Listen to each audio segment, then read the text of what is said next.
आगे बढ़ेंगे। आपको बताएं कि इस्लामाबाद में ईद कुर्बान से पहले मवेशी मंडियों में खूबसूरत और सेहतमंद जानवरों की तलाश तो सबको है, लेकिन इन जानवरों के होश, रुबा, निर्ख और व्यापारियों के मिजाज ज़मीन पर टिकते ही दिखाई नहीं दे रहे। एक्सप्रेस वे पर कायम मवेशी मंडी में क्या कुछ हो रहा है, वहीं पर मौजूद है नुमाइंदा खुसूसी सलमान अली आवान। उनसे बात करेंगे। सलमान आवान, बताइएगा।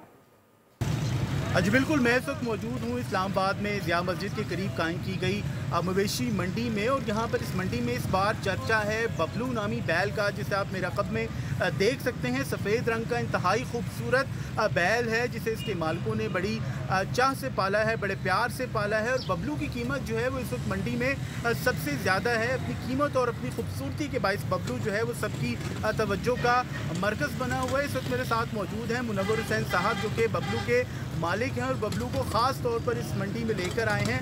ये दलजी नस्ल से इसका तल्लक है। ये खाता ये है कि सुबह इसको चारा डालते हैं हम, गंदम का दलिया डालते हैं, फिर उसके बाद इसको दूध भी देते हैं। ये एक आदमी है जिसने इसको 2 साल में बहुत अच्छे तरीके से इसको पाला है। अच्छे दामों में देंगे और 13-14 लाख रुपए इसका लग भी गया है। हम नहीं दे रहे, हम इंशाल्लाह 17-18 लाख से कम किसी को भी नहीं देंगे। यह कि 22 लाख डिमांड है, लेकिन अगर कोई चाहे तो इससे ये 17 से 18 लाख में ये बैल फरोख्त कर। सब्सक्राइब करें और बेल दबाएं ताकि कोई खबर रह न जाए।